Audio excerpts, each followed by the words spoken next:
salaamaaleykum wa rahmatulah taala wa barakaatu mbokki Medina TV ñu ngi leen di nuyu bu baax ñu ñëwaat ci seen émission ëllëgu Medina tey ñu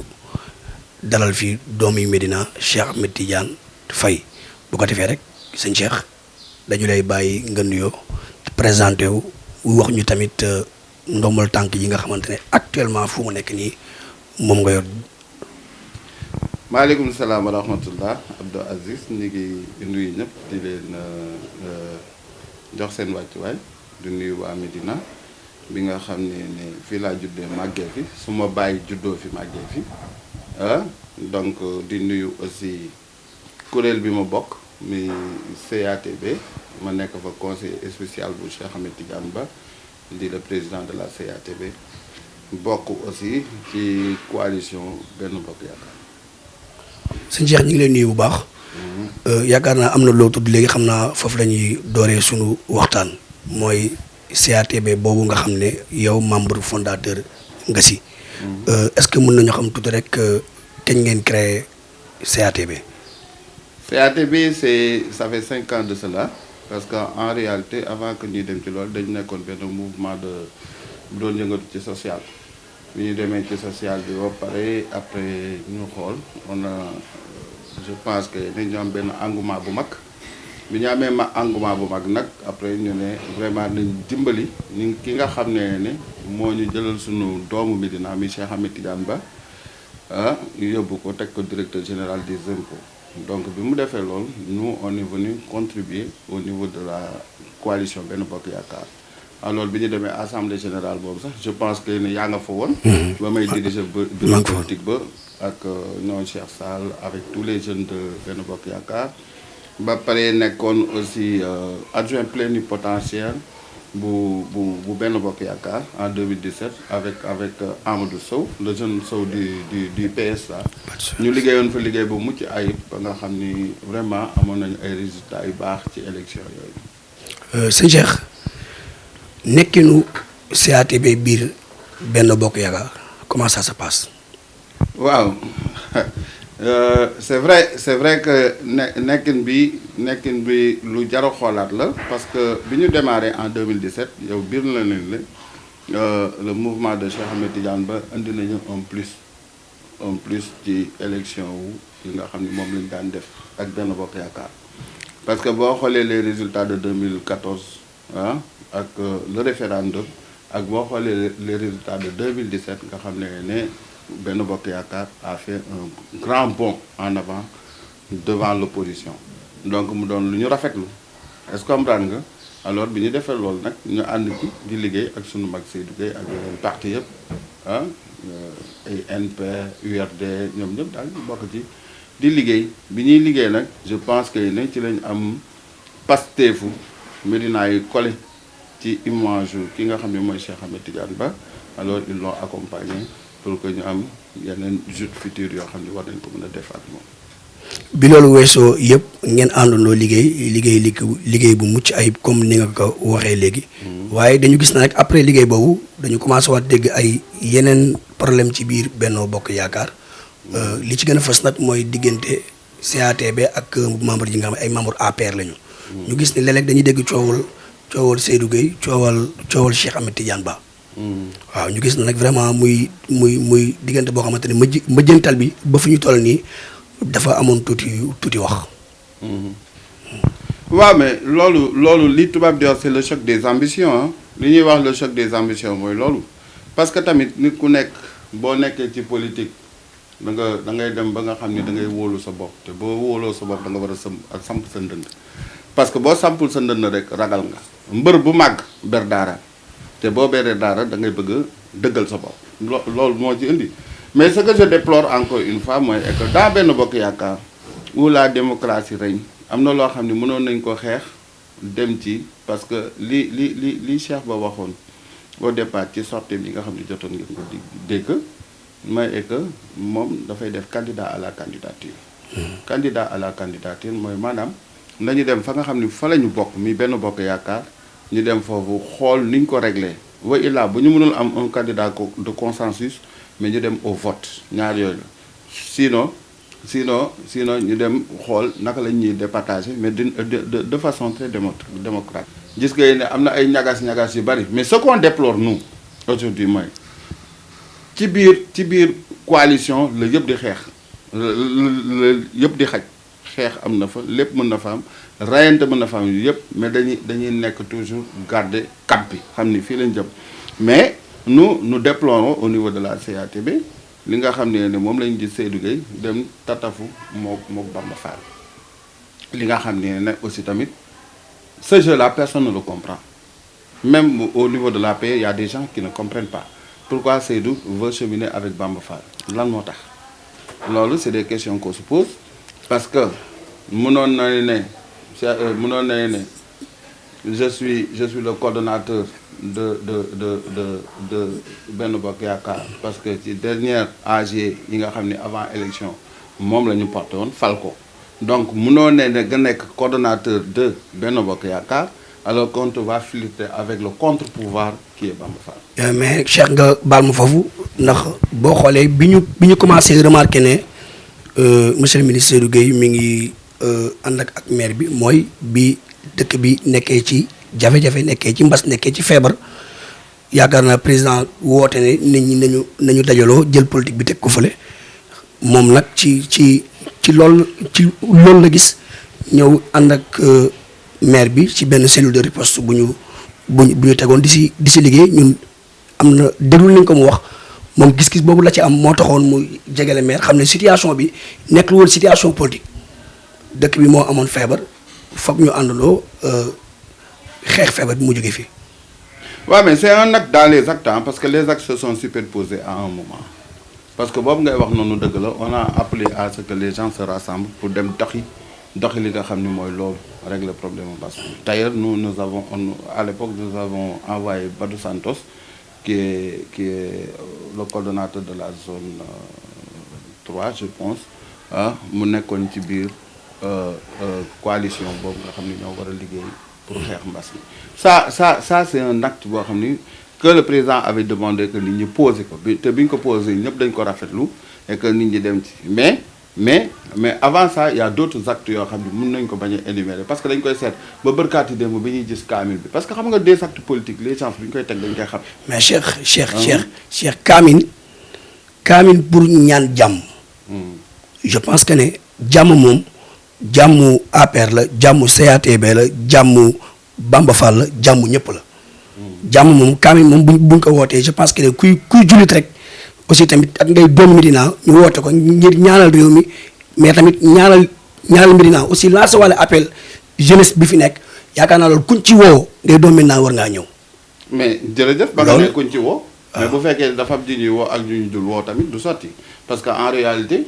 nous on nous a jamais appelé dañu ne am na kaamil wala dara wa illa même bu ñu woowul sax ki nga xam ne mooy le leader Cheikh Ahmed Tidiane Ba comme ni ñu woowee Seydou Gueye et autres mais ñu woo ñun les responsables ñun ñu ñëw taxaw. parce que loolu rôle lu maire la. quand tu es le magistrat de la commune comme il aime le dire et ce qui est vrai donc booy woote da ngay woote d'une façon boo xam ni globale ñëpp ñëw mais bu fekkee ni da nga def xàjj ak seen rek ñun jàpp nañ ne mën nañ doon ni tant que ay politique la ñu frustration lay indi te bu indee frustration nag sañ nañoo mer am déet. loolu la surtout. Cheikh ñu jàll ci beneen question bi mooy gis nañu élection présidentielle yi nga xamante ne weesu woon na yow ngay membre fondateur CATB. def ci nag lu nekk ñun xam nañ ci lu bare fekk nañ la vraiment nga joxe ci sa doole joxe ci sa xel joxe ci lépp ñun mën nañ témoigner loolu waaye nag dem nañ ba à un moment donné élection yi di jege. ñu gis la benn diggante bu gaaw nga changé camp dem jàppale Madické Niang. loolu nag vraiment Médinois yi bëgg nañ nga ànd ci leeral mu jaaxaloon ñu ba man mii di wax sax vraiment mu jaaxaloon ma. loolu nag dafa war a nekk mbir boo xamante ne dafa war a leer ndax mënoo nekk membre CATB. Cheikh Ba di jàppale président de la République ñu dem ba élection yi jege en tant que fondateur. ñu gis la nga dem di jàppale Madické Niang te président soxla. D'accord mais dinaa la wax lu gën a fort loolu moi je suis membre fondateur de l'APR depuis 2011. ayca. vous voyez depuis 2011 maa ngi APR mais boobu je suis venu vers ci côté Sicap bi parce que foofu laa dëkkoon ah doon ànd ak ay Aziz Mbaye ay Mor Ngom qui sont devenus des ministres et autres yaa ngi dégg mais dafa am loo xam ne ci biir politique rek la xaj man bi ma demee ba samp CATB parce que umpul waa Médina umpul kenn ma liggéey fa liggéey bu mucc ayib ba ñëpp xam ko mais nag ci parti lay am jalousie ci parti wala ci mouvement lay am jalousie demoon naa ba nga xam ne la pression était trop forte demoon naa ba nga xam ne benn instant les gens se sont réunis et ils m'ont viré vous voyez bi ñu ma viré nag man sama ngor maa ànd ak Cheikh Ba mi sama xarit depuis xarit mënu moon dem ci Seydou Gueye di ànd ak moom mënu moon dem ci beneen parti di ànd ak moom vous voyez mënu moon militer au niveau de la Médina c'était pas possible c'est trahir benn serment boo xam ne am naa ko ak diggante ak ki nga xam ni sama xarit la te moom laay gëm ci politique alors je suis sorti dem beneen axe pour wane ni ne li may def mën naa ko te bi ma demee ci axe boobu yàlla may na ma que le président Madické Niang il ne croyait pas à Dakar gëmu ko woon alors ñun nag ñu jël serment boobu ne dañuy liggéey Dakar ba am ci ndam bi ñu am man ak doomam ak ay Albouri et consort ñu def ci liggéey boo xam ne bu mucc ay boo xam ni voilà daf ma relancer ci politique. je pense que ne mënoon nga toog fii gérer ko xeexal président fii moo gën nga dem feneen di ko xeex. mais non attends man bi ma demee foofu man sama bopp rek laa gisoon mais je vais te dinaa la def benn confidence. di nga ci loolu bi ma amee noonu man Seydou maa reçu. man Seydou recevoir na ma ànd ak suma benn mag ma koy nuyu de passage du Ndoye ñu waxtaan ci loolu mais waxtaanuñu moom pour mu récupérer ma mais daf ma doon waxtaan pour ma delluwaat biir CATB il faut que qu'on soit très clair parce que yàlla dëgg la bëgg yaa ngi dégg mais man gisuma woon loolu instant boobu dama gisoon kay ne je dois prouver en tant que leader de la Médina parce que nag politique sa bopp d'abord politique sa bopp d'abord parce que nag bu ñuy wax dëgg Macky Sall falu ma de moi j'excelle dans le privé est-ce que comprendre falu ma yónnee wu ma def ma ne maa ko bëgg yaa ngi dégg maa ko bëgg di ko topp depuis 2011 man du ma politique bu ragal li ngay wax man décret falu ma dara falu donc à partir de là dama bëggoon a wane sama bopp mais ki ngay jàppale décret moo ko fal. non ki may jàppale lui xam nga bu ñuy wax. ngay wax ci man. interview bi du moom de. man la wala déggoo ma man décret falu ma yaa ngi dégg donc bu problème boobu amee xam nga la laa gis exister politiquement je devais exister politiquement moo ma yóbbu ma ci département bi ma gérer cellule de communication départementale d'une coalition et cette coalition là il faut que nga wax du parti déglu rek dama lay leeral nga xam ko parce que ñu bëri dañuy jaawatle coalition ak parti la coalition Madické du parti la coalition c'est des gens des personnalités qui se sont réunis derrière Madické pour y aller moi j'ai adhéré à ce projet et je me suis battu est-ce que comprendre nga parce que daf ma waxoon ne Cheikh kaay tàllal ma nii ma la tàllee sama loxo nga jàppale ma damaa bëgg nga jàppale ma j'ai été sensible à ça ma jàppale ko loolu xam naa loolu dañu koy bàyyi. jàll ci leen question ndax loolu bu ñu ko jàppee fii mag yow yaakaar naa dina jël temps wu émission bi yëpp ndax mën nañ ci yaatal lu bare ndax existence moom boo koy xeex man je pense ci sama xalaatu bopp mooy fi nga dëkk fa nga ko war a njëkk a xeexee. non à la base. mais non xeex daa fi parce que bi may dem ci coalition boobu ngay wax noonu def naa fa moins de 2 mois li ngay wax ni sama génn benn bokk yaakaar moins de 2 mois la c'est juste le temps d'une élection te bi ma demee foofu am nañ fi as tuut ci 2 mois yooyu est-ce que dans le département de Dakar loo xam ne vraiment kenn yaakaaru ko fi woon donc loolu dafa di loo xam ne daal processus boo xam ne te bu ma neex la nag ci processus politique parce que dafa maa yóbbu ci beneen niveau dafa ma dindi ci niveau communal est-ce que comprendre nga parce que en réalité dama nekkoon ci niveau communal bi di dem ci bureau Seydou di liggéey Cheikh ba di ma yóbbu foofu ñuy liggéey parce que liggéey dañu lu bari ak Seydou Gueye torop sax c'est parce que chaque 18 heures dañu daan nekk bureau ba ay 20 heures 22 heures di liggéey parce que Cheikh ba moom doon yebal ñuy liggéey ci loolu mais bi ma demee ba nga xam ne nag cette guerre là man nag gis nga man j'adore les défis ni nga may gis nii man boo ne ma teg ma ci benn affaire rek ma wan la ki ma doon man noonu laa mel yàlla moom. non dinaa si ñëw ndax grand yow da nga xaw a bari affaire tuuti ndax dañu gis nañu tout le temps dañu lay gis à travers sa page. vraiment ngay da ngay xuloo rek.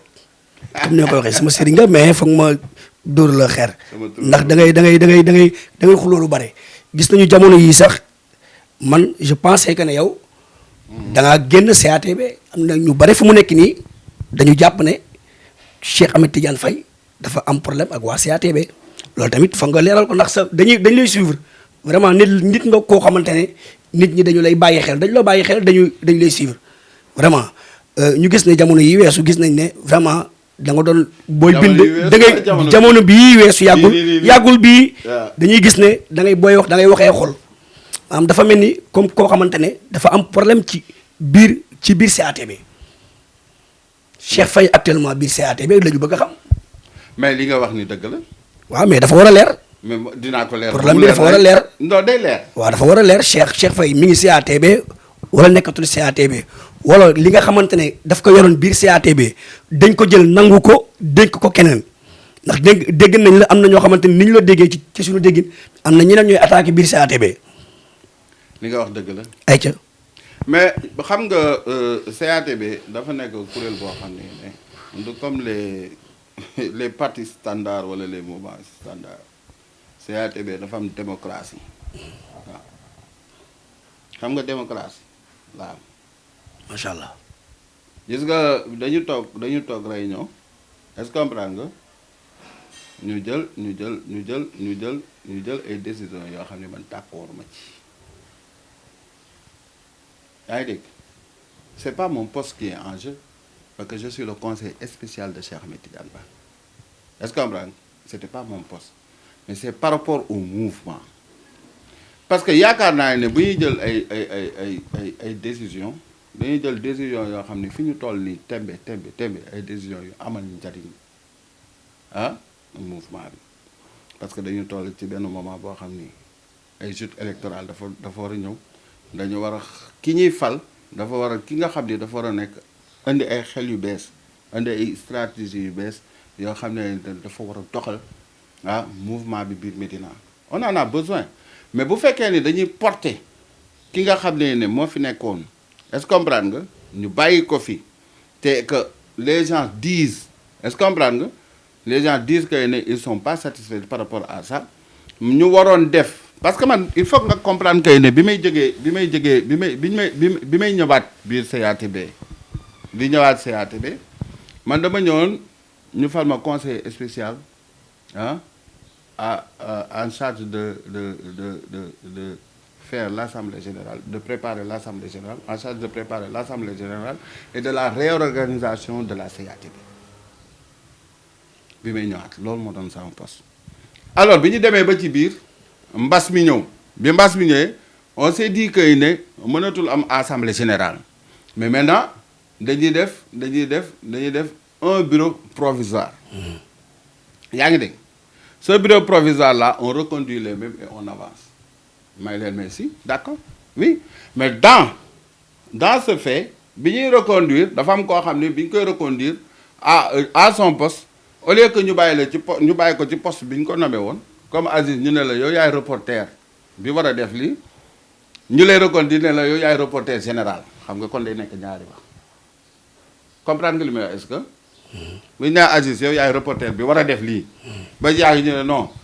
ñu ne waaw on reconduit Aziz mais mooy nekk reporter général donc ce qui veut dire que ne Aziz moo war a gérer lépp li nga xam ne mooy reportage yi war a am foofu bokkul ak Aziz moo war a def reporter donc c'est des jeux de mots yoo xam ne et là j'ai dit franchement à tout le monde que je suis pas d'accord. kooku est-ce que mën nañ xam kan la ak lan lañ ko fal. non kooku du non. loolu non waaw mais waxee kan nga tas sama parti. waaw mais gannaaw foog nga xam kan la tamit. ndax buñ la déggee. buñ la déggee booy lire sama page buñ la déggee ngay kaas rek. waaw mais di kaas di xuloo ci fu nekk Cheikh Ahmed Tidiane Faye ñu koy gis tur bi amul solo. tur bi amul solo dañu war a Médina dañu soxla xam kan la. non ak lan lañ ko fal. déedéet tur bi amul solo parce que. ndax yow affaire bi d'accord loo si. ba léegi. ba pare di ci xeex. ba léegi fi ñu toog nii. waaw. on a appelé à une réconciliation. léegi comme que nangoo wax kan la lan lañ ko fal. non du ma la ko wax ba tey benn la bu ma la waxee kuñ ko fal wala ma wax la poste bi kay mooy wax naa la ko. non bàyyi rek. bëgguloo ñu xam ko. bàyyi rek ma wax la. danaa ko xam nag. non bàyyi rek ma wax la. yéen danaa ko xam grand man rek. les gens le président Cheikh Ba il a demandé à ce que ñu réconcilier les responsables de la CATB. Est-ce que comprends nga dans cette réconciliation là les gens avec qui ñoom lañ doon tenir ay réunion je leur ai dit que je peux rentrer dans les rangs parce que tamit bu leen fàtte ni ne man dama jënd carte de membre 2021 est-ce que comprends nga ki jënd carte de membre 2021 mënoo koo wax ni nekkul CATB. Il faut que les gens di def politique à la CATB dañuy jaay ay carte de membre. Nous avons droit à la parole nous sommes des démocrates. Si je suis pas d'accord je dis que je suis pas d'accord donte maa nekk le conseiller spécial de Cheikh Ahmed Tidiane Ba mais dans la politique j'ai mon mot à dire est-ce que comprendre nga. bokkul nag ak li may conseiller Cheikh Ba parce que je suis membre fondateur de la CATB et dama jënd carte donc bi gars yi ñëwee di wax dama ne leen ne saay ji nga c'est nit ñi mën nañu wax ñi ci biti nekkuma CATB nekkuma foofu yëpp mais yéen ñi ci biir mënu leen ko wax parce que man ñi njëkk a jënd seen carte CATB 2021 ci laa bokk donc j'ai renouvelé mon adhésion au niveau de la CATB donc waxu maa ngi CATB wala yooyu kon xam nga féete na boor. féete na boor léegi leer na boor. gars yi leer na. non boobu féete na boor. Cheikh Faye ngi biir CATB. non loolu féete na boor et ils le savent. parce que boo déggee may wax man rek maay wax kay keneen déggoo keneen wax. man maay wax te li may wax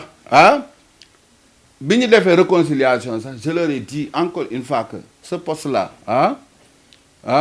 sera rediscuté parce que ce poste là ki ñu fi fal mënu ko doxal man loolu laa wax. ce poste là waroon nañ ko xam de ce poste là rek moo jaaxal waa Médina ce poste là ak kan la. non man damay politique nag xam nga ñun bu ñuy wax politique. du ñu wax ay tur ak yooyu dañuy wax ay fait. non politicien dëgg. non Cheikh bi ma xam. Cheikh bi ma xam dëggantaan. mais boo demee sama page day wax. mais boo demee sama day wax mu leer page nag mais booy wax dañuy xam. alors certains ont dit que ne man damay génn di wax li nga xam ne moo nekk bi CATB ci biti loolu la ñuy wax est-ce que comprends nga certains non c'est des gens de mauvaise intention parce que man je sais communiquer est-ce que comprends nga nit mën ta xam li xew bi CATB bu ma la ko waxul dans le comité de pilotage de la CATB bu ma la ko waxul mënoo koo xam bu may bind di communiquer mën naa communiquer lu nekk sans communiquer li nga xam ni mooy problème bi au niveau de la CATB à part nii ma la ko waxee nit du ko gis mais en réalité li fa am est-ce que baaga c'est un problème d'organigramme où certains sont d'accord ou moi man nga xam ne nee nga damay xuloo rek mais j'ai le mérite de dire tout ce qui est en bas en haut ma ñëpp dégg ko am ñoo xam ne waxu ginnaaw la ñu def mais man au moins bu ma waxee nit ñi dinañ xam li may wax lan la te li may waxal mooy ñi nga xam ne nekk ñu comité de pilotage retenir may écoy ne au niveau de la CATB tout se discute dafa am suma benn mag bu nekk ci Bamba Fall ñooy nekk chaque jour mu toog mu ne ma xam naa bu gisee vidéo bi dina xam mu ne ma mais boy man xam naa ne tu es un grand politicien mais yéen foofu li seen waa ji wax rek moo am ma ne ko laay suñu waa ji de bu la déggoon sax bu mënoon am loolu day kontaan mais que nous on cotise au niveau de la CATB on cotise ñi nga xam ne dañu am doole dañuy cotiser fi seen doole yam tu vois des gens acheter leur carte de membre à 500 000 ni 1 million au niveau de la CATB ñi nga xam ne dañu moyen dañuy jënd seen carte de membre à 2000 ou 3000 francs les coordonnateurs yi ngay gis nii comme ñoo Ami Ndiaye ay madame Kane yooyu seen carte de membre malgré que ay jigéen lañu 100 000 francs lañ ko jëndee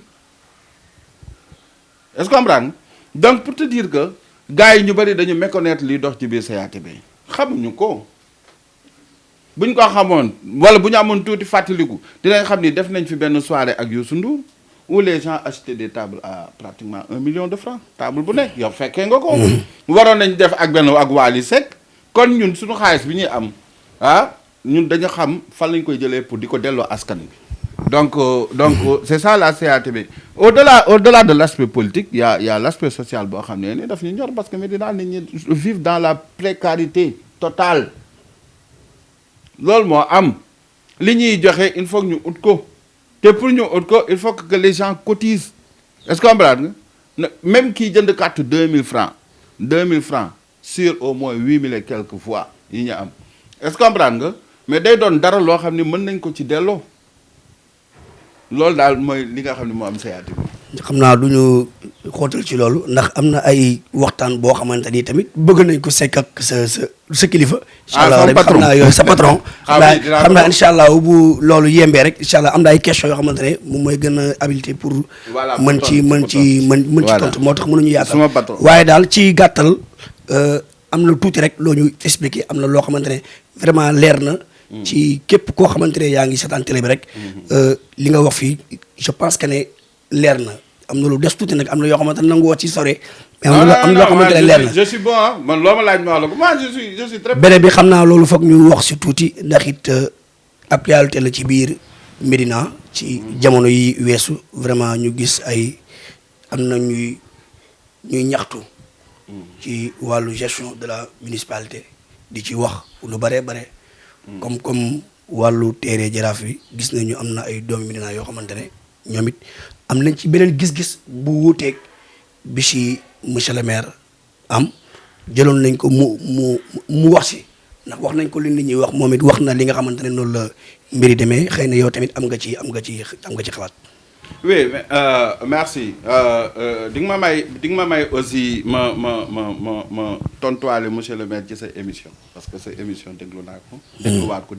parce que man émission bu benn kilifa Médina génne di def émission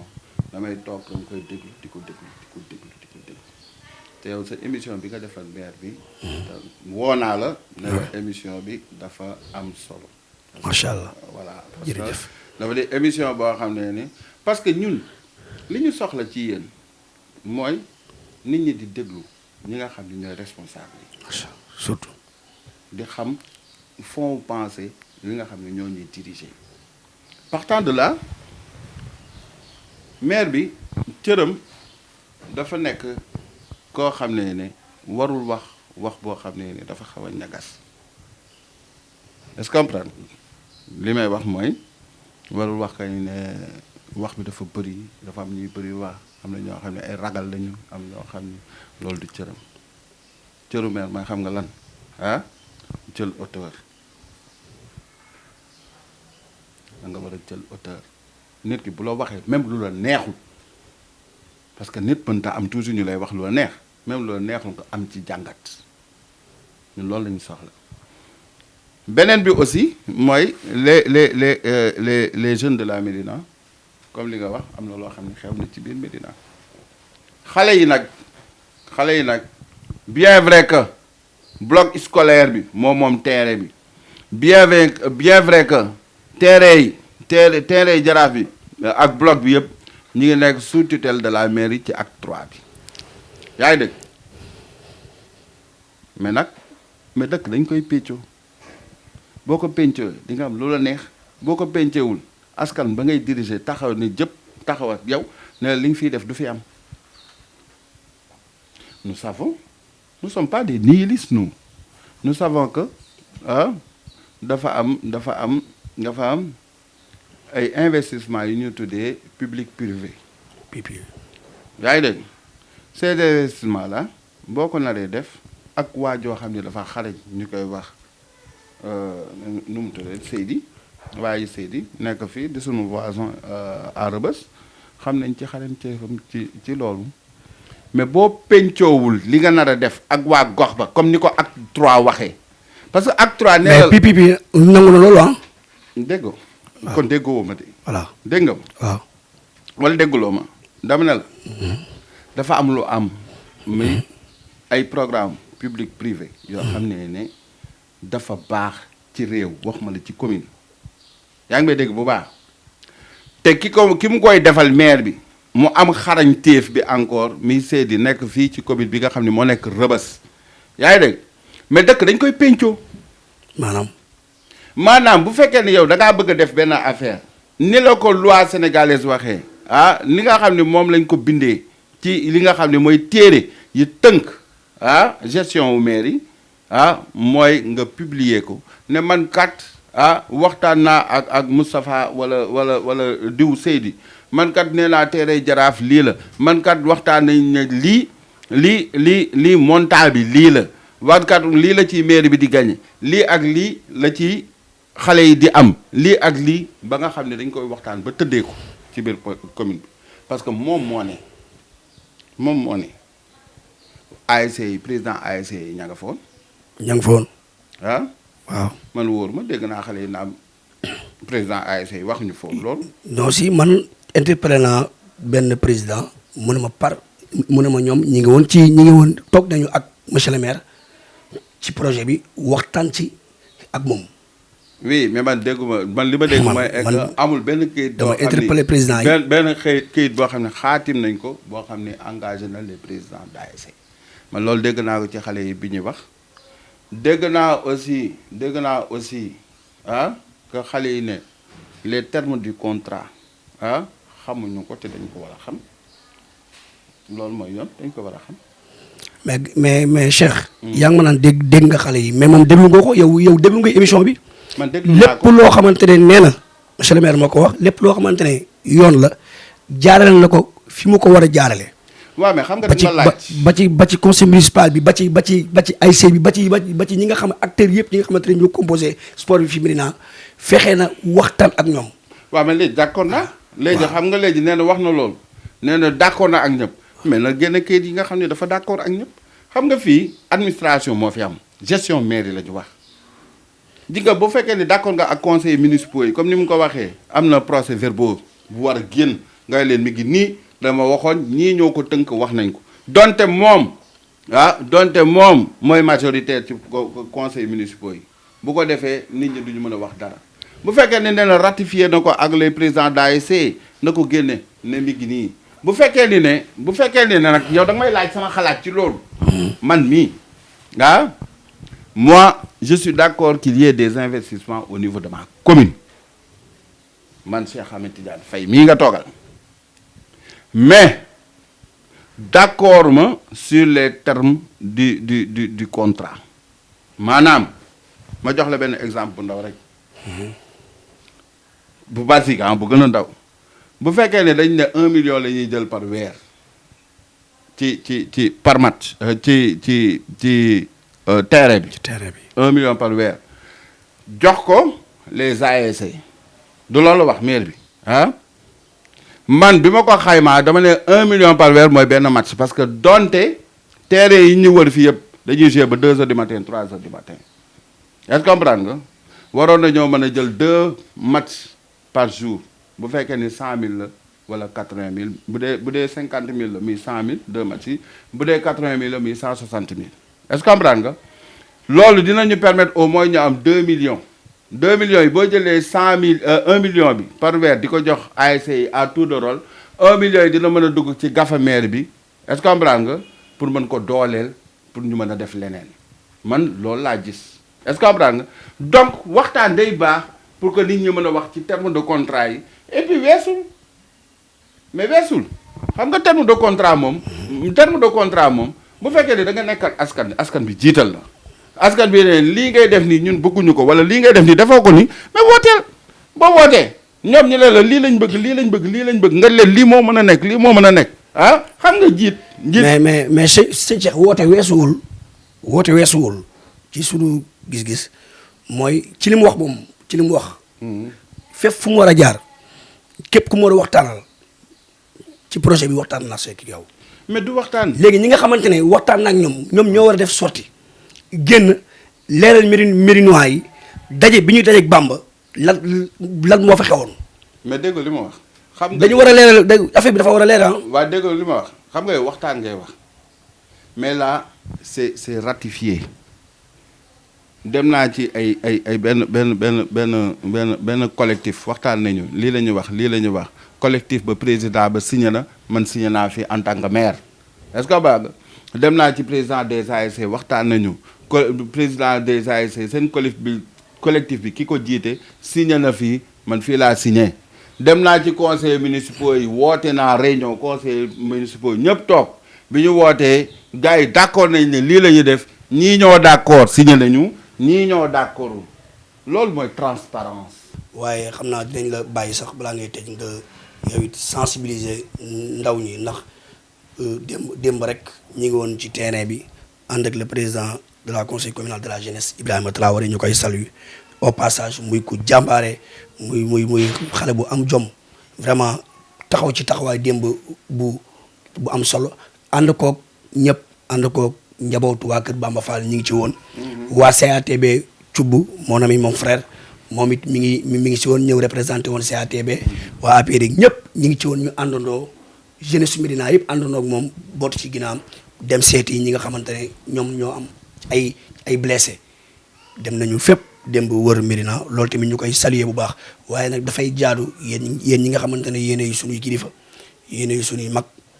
te ngeen di ay référence nag ngeen di ay mag yu baax ñun Médina dañu am sens mooy yàlla dimbali lañu ay mag ñu baax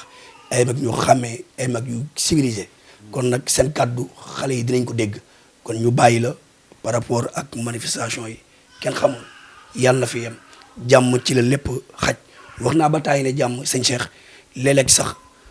du soxla ñaan bu bare jàmm boo ko doxee wax ko jëfee ko rek di nga ko am boo defee jàmm rek am jàmm boo defee jàmm rek am jàmm réew mi yàlla na fi yàlla def jàmm Médina bi ñu bokk yàlla na fi yàlla def jàmm ñu ngi woo ñëpp Cheikh Ahmed Tidiane Ba ñu ngi koy tàllal loxo moom it monsieur le maire Bamba Fall Seydou Gueye Pape Daouda Diène ñun ñëpp ñu ngi leen di woo vraiment ñu gën a dëgëral taxawaay bi jàppale ndaw ñi nga xamante ne ñoo fi nekk surtout ndaw ñi nga xamante ne ñoom ñooy liggéeyal seen bopp surtout ñooñu man dama am ci ñoom ñeewental ñi nga xamante ne nguur fayu leen keneen fayu leen ñoo jóg di daan seen doole di liggéey seen bopp te gis nañu Médina léegi ndaw ñi am ci beneen taxawaay di jóg di liggéeyal seen bopp foo romb kenn ku ndaw bu nekk rek am na lu mu teg sëñ Cheikh ñu bàyyi la nga jeunesse boobu nga xamante ne sa jeunesse la lan nga leen di dénk. waaw may kontaan aussi ci Ibrahima Traoré parce que Ibrahima xale bu ma jox cër la xale bu baax na. ku yarul la. xale bu yaru la et puis mën a déglu aussi parce que ñi nga tudd ñëpp ñoo Pape Daouda Diène ñoo Amadou ñoom Thioub Racine ñoo xale yëpp ngay tudd ni oui Pape Malick Niang et tout le monde Atoumane et tout le monde dafa di ay xale yoo xam ne juste ak boy yu bëri yoo xam ne ni dañu nekk ci le maire les Tafakan les boy nu mu tuddati Tamsir Baye Cheikh ñoom c'est des gosses yoo xam ni que yoo xam ni dama am entretenir ay relations yu am doole ak ñoom donc Pape Daouda Diène bu ma gisee loo xam ni doxul dafa naan ko lii doxul bàyyi ko parce que loolu ñooy avenir du Médina est-ce que comprendre mais moom mi ngi may dégg te du ma bàyyi ma fen dama ne ko toujours Pape Daouda Diène travaillons pour un ensemble boo travaillons pour un ensemble dara du sotti àdduna moo toll foofu dëkk yi mondialisation li ñuy wax est-ce que comprendre nga massement ak ay nit yoo xam ne dañu nekk ci benn commune il faut que ñu travaille pour un ensemble il faut réfléchir pour un ensemble loolu moo ñu pousse kanam te tey aujourd'hui je ne demande pas de reculer mais de permettre au maire te wax naa ko ñenn surtout buur xaw ma ak Amadou de permettre au maire bind ko ne ko ñun dañu soxla waxtaan ak yow nee nañ ma dem nañu bind nañ ko mais amul réponse def nañu amul réponse mais nañ essayé waat te maire bi tamit na wàcc ci ni mu toogee ay njabootam lañu na wàcc fi mu toog wàcc war leen mën a accueillir ñu waxtaan mais les grandes guerres se règlent autour d'une table guerre yu mag yi laa wax de ay 14 18 rek yooyu noonu ci table lañ ko réglé mu jeex donc loolu war nañ koo mën a gérer di waxaat que ne ñi nga xam ne ñoo perte seen doom ñun ñëpp perte suñuy doom yàlla na leen yàlla jéggal seen tooñ ak seen bàkkaar yóbbu leen ci àjjana. bon que nañu muñ est-ce que comprendre nga fan yi génne nañu ay liggéey jël nañu ay xale ñi ngi dem di liggéey deuxième vague bi ni ñu koy pare pour joxaat leen ñuy dem liggéey di ko wax Seydou Gueye na ko jéem pexe yooyu di waxaat Bamba Fall mu jéem ko di ko wax Pape Momar Diop ku nekk boo amee pexe est-ce que comprendre nga bu prox ndol boo xam ne war nga fa mën a jël benn wala ñaari doom Médina na nga ko jël parce que sunu njariñ la ñun ñëpp parce que bu neexee ñun la bu naqaree ñun la te père de famille yi tamit aussi ñu delluwaat ci responsabilité yi bañ a démissionner day metti ah lu mu metti boo amee benn somme bi sax lekk ko ak sa njaboot ñu toog seen njaboot parce que événement yi wane ne ñi ci dee ñu bëri ay 18 ans la ñu am ay 17 ans ay 20 ans est-ce que comprendre nga ñoo xam ni comprendre ñu sax l'enjeu de la chose est-ce que comprendre nga comprendre ñu ko ñii ñaan yàlla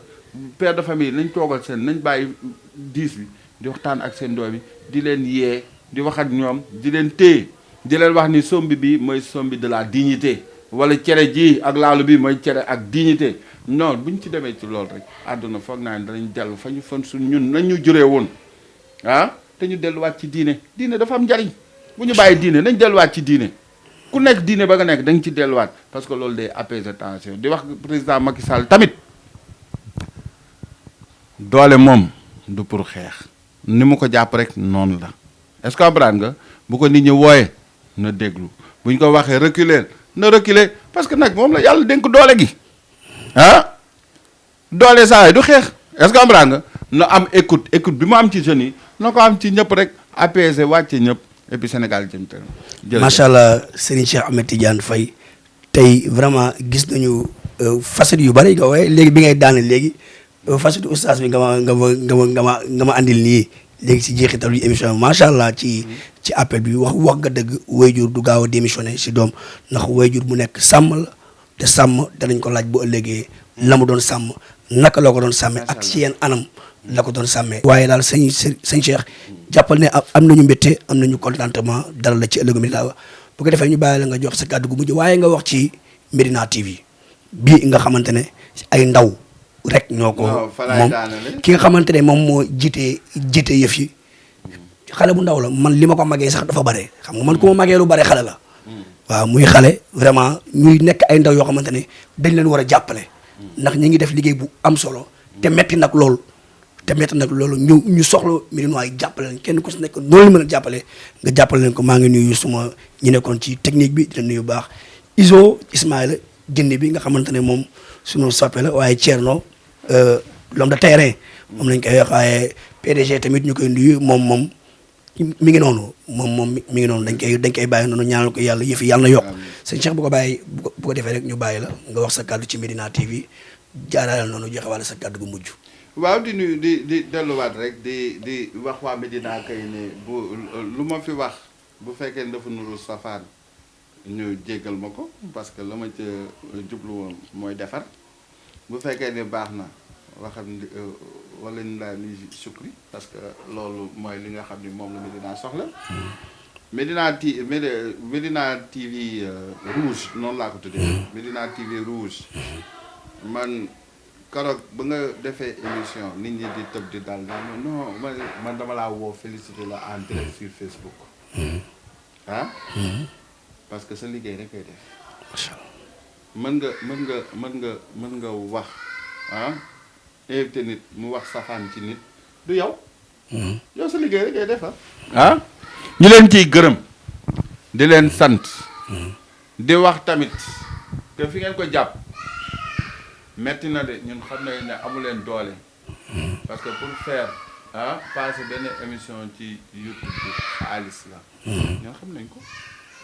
mais ñi ngi leen di wax ni ne duñ leen seetaan incha allah nous sommes en train de voir comment vous aider incha allah dinañ ko def jot na de di leen baaluwaat ak yéen waa Médina TV parce que nos communes ñi nga xam ne ñoo gérer notre service de communication dañu fàtte yónnee leen seen invitation sur la dernière sortie du président Cheikh Ahmed Tidiane Ba. wax si. ah. wax si. waaw te loolu ñu ngi koy ñaawlu di leen wax ni beneen yoon. suñu président méttilu na ko. non PDG bi méttilu na ko bu baax. na ko wax ba loolu laa. waaw ndax ñun dañu bëgg lépp lu xew biir Médina rek. ñu ñëw am ci wàll. Abdou Aziz. waaw déggoo li ma la wax sànq naa man boo meree dama naan damaa mer. kon boo meree am nga droit mer te loolu le président Cheikh Ahmed Tidiane Ba yëg na ko. technicien yi ñu ngi may signaler waxtu bi waaye nag mënta ñàkk nag lii dafa am solo. waaw non le président Cheikh Ahmed Tidiane Ba yëg na ko. parce que on lui a dit que yónneewuñu invitation Médina Rouge. salaamaaleykum wa rahmatulah taala wa barakaatu. jërëjëf.